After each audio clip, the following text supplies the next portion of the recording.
Shalom bien-aimé, dans cette nouvelle vidéo, je vais parler d'une vision que j'ai eue il y a quelques mois.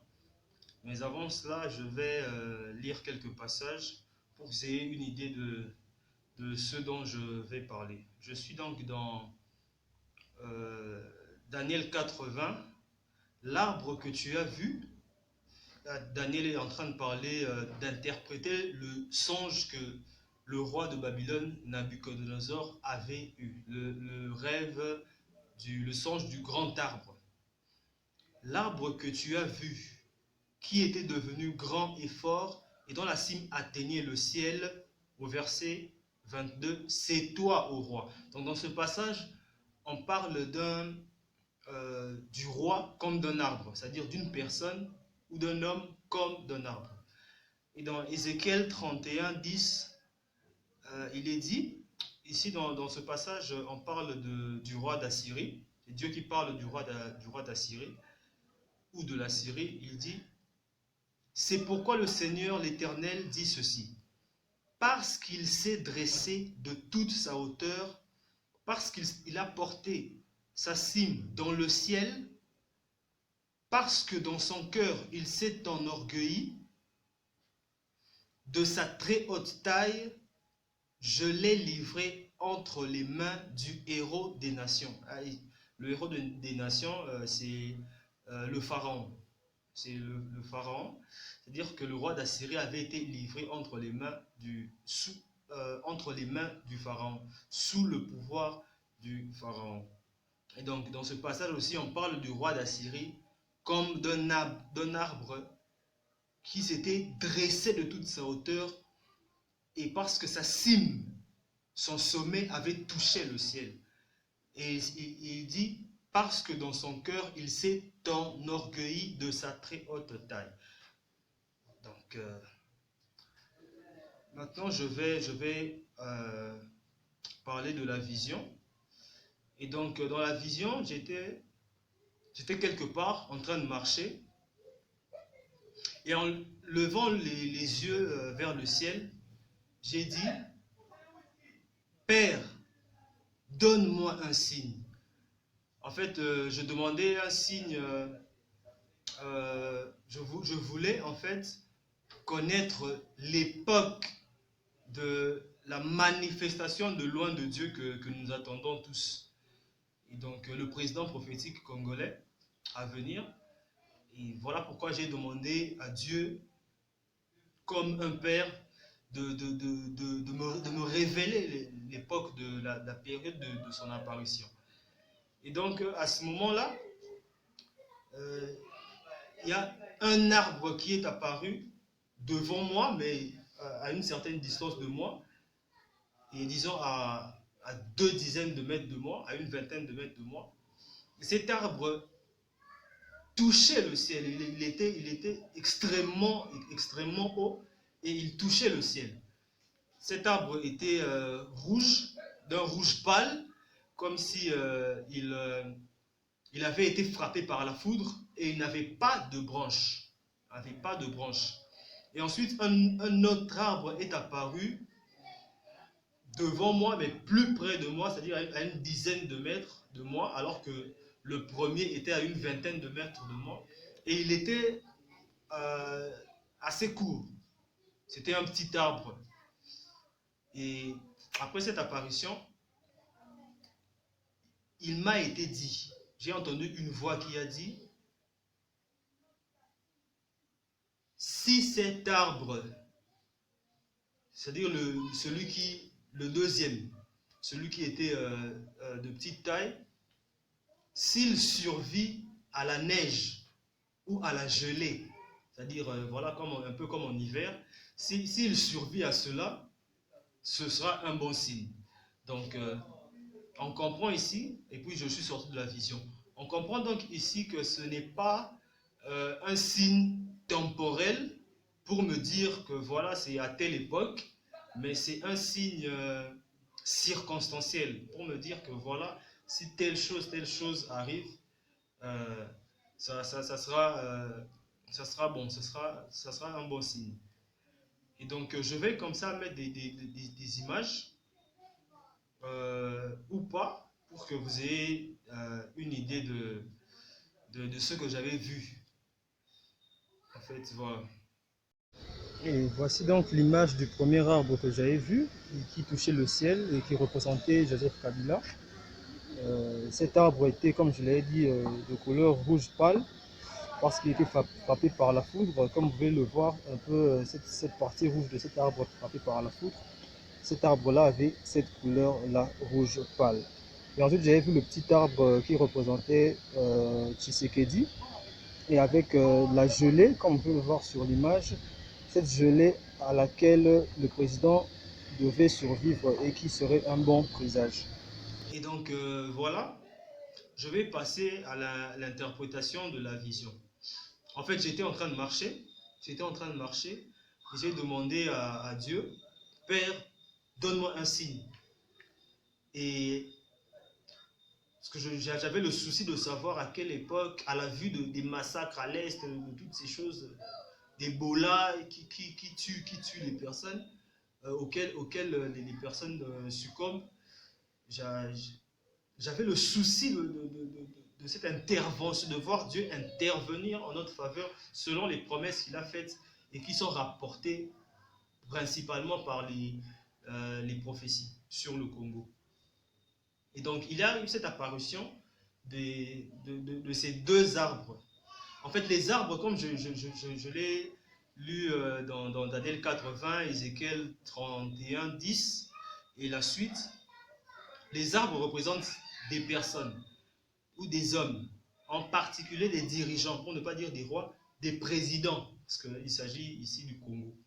Alors, dans une vision que j'avais eue, il y a un peu plus longtemps, plusieurs années déjà, dans cette vision, j'étais quelque part et il était apparu devant moi, un peu plus loin, Mobutu, et un peu plus près de moi, c'est-à-dire devant lui, Kabila Joseph.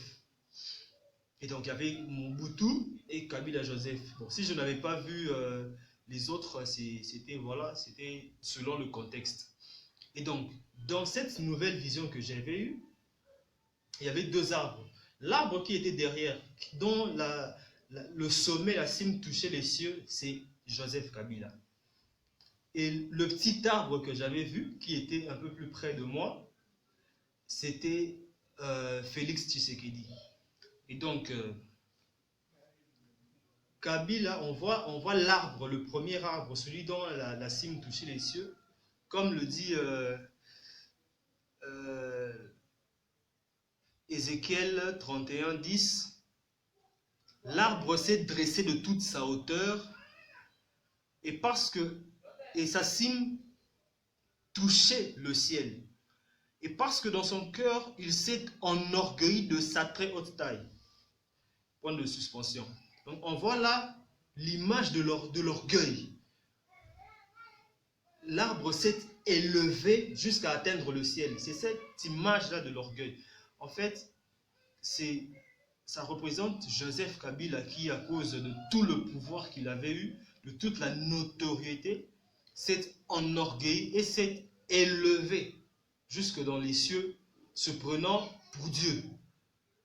Voilà, je ne vais pas entrer dans les détails de la dictature ou de tous les slogans qu'on a entendus, 100% et tout, avec Joseph Kabila et tout. Nous avons entendu parler de toutes ces choses, nous les avons vues, nous les avons vécues. Et donc, à cause de sa hauteur, de cette notoriété, de ce pouvoir qu'il avait, il s'est enorgueilli. Et donc, la conséquence de cela, comme le dit ici Ézéchiel 31, 10, le verset 11 plutôt, je l'ai livré entre les mains du héros des nations. C'est là l'image de quand j'ai dit l'arbre était rouge, d'un rouge pâle, comme s'il avait été frappé par la foudre. C'est cette image-là de Dieu qui a frappé le président, l'ancien président. Et il l'a frappé comment voilà, on sait tous qu'il avait voulu se maintenir et que il y avait comme ça des mouvements de contestation, des manifestations, des marches et tout, et tout, et tout. Et donc, Dieu a utilisé toutes ces choses-là et dans une certaine mesure, la communauté internationale qui joue toujours un double jeu pour l'écarter. Et donc, Dieu avait prévu d'avance d'établir comme ça Tshisekedi et d'écarter Joseph Kabila. Et donc, c'est un peu la foudre qui s'est abattue sur lui comme sur cet arbre dans cette vision. Et à propos de Tshisekedi, c'est depuis 2017, en janvier 2017, que j'avais eu la vision. C'était une vision que j'avais eue. Dans cette vision, j'étais à genoux quelque part et j'avais comme un drap, je m'étais couvert d'un drap rouge, couleur pourpre, couleur de sang. Et en me levant, j'ai vu au loin Tshisekedi avec Kabila en train de discuter. Et un mois après, j'ai entendu parler de Tshisekedi avait un chapeau blanc, communément appelé Moniere, et donc une casquette blanche. Et un mois après, en février 2017, son père est mort. Alors moi, je me suis dit, certainement, j'avais vu la mort à venir de son père. Mais en 2018, 2019, lorsqu'on a commencé à parler du deal entre Kabila et Tshisekedi, j'ai compris que c'est à ça que faisait référence cette vision que j'avais eue au Kabila en 2017, où Kabila était en train de discuter avec Tshisekedi. Et donc, pour ce qui est du deal, c'est clair qu'il y avait un deal. Alors, je n'entre pas dans les détails de ce que pourrait être ce deal-là. Et donc, voilà. Kabila a été frappé par Dieu à travers toutes sortes d'événements. J'ai cité notamment les manifestations. Et ensuite, j'ai vu que cet arbre, le premier, c'est-à-dire qui représente Kabila, sans branches. En fait, il y a un processus naturel. Dans ce processus, l'arbre, à cause d'une situation climatique difficile, d'un manque d'exposition au soleil, d'un manque de lumière, c'est-à-dire pendant des moments difficiles pour l'arbre, l'arbre peut se débarrasser lui-même de ses branches. Et donc on voit là l'image de Kabila qui, dans des situations difficiles après les élections et jusqu'à aujourd'hui, a commencé à se débarrasser de ses branches, c'est-à-dire de ceux qui dépendaient de lui. Je vais parler ici des politiques, de certaines personnes. On a entendu parler récemment des morts de certaines personnes, de certaines autorités, hautes personnalités du pays. Et donc il a commencé comme ça. L'arbre, quand il fait ça, c'est pour tout emmagasiner, tout garder pour le tronc. Parce que les branches prennent aussi de la sève. Et donc, c'est ce qui se fait. Kabila a commencé à se débarrasser de certaines personnes pour se sécuriser lui-même. Je crois qu'on a entendu parler de Matata Ponyo voilà, il se plaignait. Voilà, c'est pas Kabila qui seul doit être protégé et tout. Et donc, voilà, c'est ce qu'il fait. Il essaie de se protéger, lui, son patrimoine et sa famille. Et donc, c'est l'image de cet arbre qui n'avait pas de branches. Et ensuite, j'ai vu, pour ce qui est du deuxième arbre, celui qui était à une dizaine de mètres de moi environ, et qui représente Tshisekedi, il y avait une voix qui avait dit, si cet arbre survit à la gelée, c'est-à-dire au froid, c'est-à-dire à toutes sortes de situations difficiles, ce sera un bon signe. Ce sera un bon signe que voilà, loin va venir. Donc, on voit là toutes les situations difficiles qu'a traversé le président actuel. Voilà, on peut parler des complots et tout. Je ne vais pas entrer dans ça. mais il y avait des situations difficiles, on bloquait des, des, des décisions qui devaient être, être appliquées, mais qui n'avaient pas été appliquées, et peut-être même jusqu'ici. Et donc, il y avait toutes sortes de choses. Mais il y a aussi une vision que j'avais eue il y a un peu moins d'une année. Dans cette vision, Tshisekedi était dans un avion de chasse et il s'avançait. Moi, j'étais à côté de lui. C'est comme si j'étais en train de voler. Voilà, j'étais pas dans l'avion de chasse avec lui. J'étais à côté en train en train de planer, en train de voler. Et il s'avançait vers ce qui semblait être une cible. Et j'ai vu qu'il s'agissait en fait d'un yacht, une sorte de yacht, une sorte de yacht, de navire. Et dans ce navire était Kabila, Joseph. Dans ce navire était Joseph Kabila. Et en fait, Tshisekedi, ça voulait atteindre une certaine distance qui lui aurait permis d'attaquer le navire dans lequel Kabila était.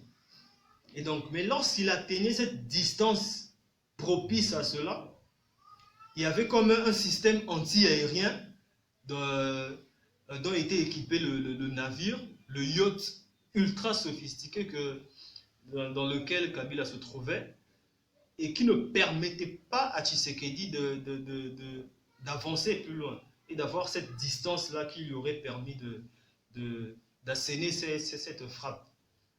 Et donc, il était obligé d'aller un peu plus loin, de quitter ce périmètre de sécurité de ce système anti-aérien. Et donc, il y avait comme ça, alors je ne peux pas dire que c'était physique, genre on essaie d'éliminer physiquement, peut-être que c'était un combat spirituel, mais voilà, il y avait cela. Et donc, dans la vision, on dit, si le petit arbre survit à la gelée, donc à toutes ces choses-là, les complots, les trucs comme ça sera un bon signe pour l'établissement du règne, de l'établissement de loin de Dieu, le président prophétique. C'est comme je l'ai dit, et comme l'avait dit le prophète Abraham Kouidiamwenge, Tshisekedi est un baliseur. Il est là pour baliser le chemin du président prophétique, avec notamment ce qu'il a fait au stade des martyrs, en reconnaissant que Jésus est le souverain suprême de l'État congolais, comme je l'ai dit aussi, ce qui n'est pas effectif, parce que c'est loin de Dieu, le jeune homme qui rendra effective toutes ces choses. Et donc voilà le sens de la vision. C'est donc un bon signe, le fait que Tshisekedi jusqu'ici ait résisté à toutes ces choses, qu'il n'en soit pas mort, qu'il ne soit pas destitué, et un peu comme Donald Trump. Donc voilà tout le sens de la vision. Donc moi j'invite les Congolais à prier pour le président actuel, mais à ne pas considérer, à ne pas penser que c'est lui qui va emmener le peuple à une prospérité véritable. Et donc c'est ce jeune homme qui, quand on parle de jeune homme, c'est pas seulement symbolique, c'est parce qu'il doit vraiment être un jeune. Et donc c'est cela. Pour autre chose, je vais en parler dans une prochaine vidéo, notamment la préfiguration du jugement de Dieu et les conséquences de l'établissement de loin de Dieu à la tête du pays. Donc, à plus.